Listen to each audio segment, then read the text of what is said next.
How's it going, ladies and gentlemen? Mr. Donahue here again, this time taking a look at 4.2a precipitation reactions. So our objective will be to predict solubilities for various ionic equations and write net ionic equations for precipitation reactions. Right now, this video is going to be focused mostly on solubility and what that is. All right, so what does a precipitate reaction look like? Well, I got a short little video I'm going to show you of an experiment that I did. So I have two test tubes.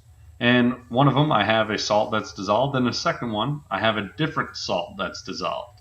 Now, when I mix the two, you'll see a reaction. And that reaction is producing a precipitate, which is suspended in that liquid. So it looks cloudy because it's basically just solid stuff stuck in there. So if you gave it time, time goes by, you let that stuff settle, and you'll see the precipitate, which I'm going to abbreviate PPT, that sinks to the bottom. So that is the solid that is made that isn't dissolved anymore. It's non-soluble or insoluble. So what's happening at an atomic level, you might be asking? Why is it doing that? Well, first, we have two solutions of different compounds. So I got a solution that has blue and yellow, and I have a solution that's red and white. And then I mix them together. So they come together and they mix, right? So all those ions are getting jumbled up and they're able to switch partners, if you will. You see red is paired with white, and you can see over here that blue is paired with yellow, but you're able to switch it up and go, well, what happens when red goes with yellow, or red goes with blue, or white goes with yellow, or white goes with blue? What happens? You're able to get all these new combinations, and some of them may not be soluble. So if any new partners are insoluble, they're going to form a precipitate, which is just simply that undissolved solid, and are no longer dissolved. So let's see what happens. Well, hey, it turns out in this example, when red and blue hang out, they form a precipitate.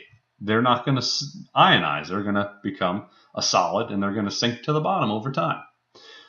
So that is what's happening at an atomic level. But why does a precipitate form, you might be asking? All right, I'm getting to it. All right, calm down. Hold your horses. One word, solubility.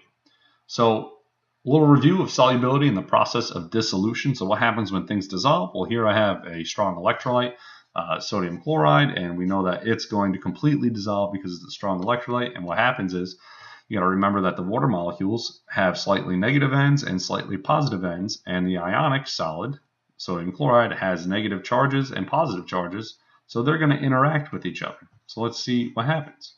The water molecules are attracted to the salt, and the water molecules are moving around. So what they're doing is they're going to pull the salt apart. They're going to pull the ions away from each other. Those ions are no longer in that solid crystal structure. They're going to be dissolved, right? And they're going to be surrounded by water, and they're going to be moving around. All right, so the amount of solute that can dissolve in a given amount of solvent is known specifically as solubility. So it's how much stuff can dissolve in a given amount of solvent. If I use 100 grams of water, how much salt of that can I dissolve? Usually it's given in grams per 100 grams of water is like the unit that you're going to see thrown around a lot. And if it has a solubility of less than 0.01 moles per liter of solution, we consider it to be insoluble. Well, why is that? Why don't some of them dissolve? You can think of it this way. So we have an attraction of the water molecule to an ion, and we have an attraction of the other end of the water molecule to the other ion. Well, what happens is now the water is competing with the ions for attraction. And what happens in insoluble compounds is that the attraction between those compounds is already so strong that the attractive forces from the water is not going to be strong enough to pull it apart. So it doesn't dissolve. The water's sad because it was trying to make some new friends, but there's no separating that silver from that chloride ion. They're in it for the long haul. All right, so some patterns and guidelines.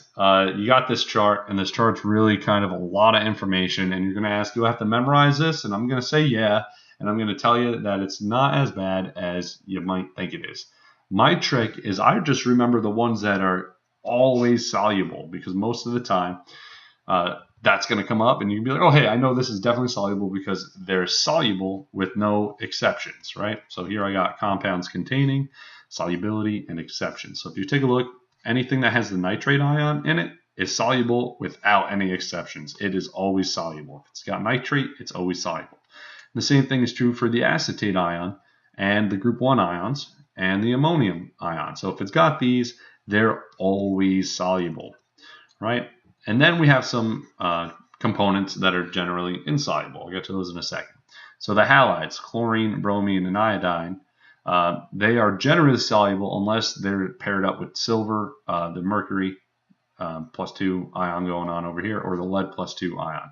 If one of those is paired with one of these, then it is an exception to being soluble, so it will be insoluble. Right? Same thing with this sulfate ion. SO4-2 is usually soluble unless you pair it up with one of these ions. If it's with those ions, then it's insoluble. Now, if we take a look, we have 4 generally insoluble things. Now, they have exceptions. So, generally speaking, the sulfide ion is insoluble, except when it's paired with one of the aforementioned ions, one of these guys that are always soluble, as well as calcium, strontium, and barium will make it then be soluble, right? So if it's insoluble, the exceptions make it soluble, and vice versa. All right, carbonate, same thing, insoluble, except for the things that are always soluble. Phosphate is insoluble, except for the things that are always soluble. And then hydroxide is insoluble, except for the things that are always soluble, and then these ions as well. So I think it's time for a little practice. So why don't we try predicting the solubilities? So if I had sodium chloride, all right, well, I'm going to look for either sodium or chloride somewhere on that chart. Hey, I found chloride, and it is soluble, except when Ag plus Hg2 plus 2 or Pb plus 2. Is sodium an exception? No. Then I just use what's soluble. It's soluble. Another way that you could have looked at it was, hey, I know sodium is group 1. So I know group 1 ions are soluble without any exceptions. So it's definitely still soluble, right? So it's just pretty much looking at what's in the compound. Go to the chart. If I had AgBr, is that going to be soluble? Well, let's see. I'm going to look for Ag or Br. I see Ag as an exception here, and I see Br right here. So I see that it is almost always soluble, except when with silver ion, and it is an exception. So it's not going to be soluble. It's going to be insoluble, right? So I'm looking, all right, well, like I said, chloride is usually soluble, except when with Ag+. So it's going to be insoluble. All right, take a look at another one. Ammonium sulfide. All right, well, I can look for ammonium, or I can look for sulfide, and it shows up in a couple places. I can do either one. It should give me the same answer, so let's try it both ways. So ammonium is soluble with no exceptions. So there you go. It doesn't matter what it's with, it's soluble. Well, let's take a look at the sulfur. The sulfide ion. It is generally insoluble except with the aforementioned, and well, let's see. NH4 is aforementioned, so it is soluble. Calcium carbonate. So I'm going to look for calcium or carbonate. I found the carbonate ion. It is generally insoluble except for the aforementioned things. Well, let's see. Is calcium one of the things that are always insoluble? No. Calcium is not one of these guys. So it is going to be insoluble. I'm going to clean this up a little bit. All right. I think I got a couple more examples for you. Strontium hydroxide. So I'm going to look for strontium, or I'm going to look for hydroxide.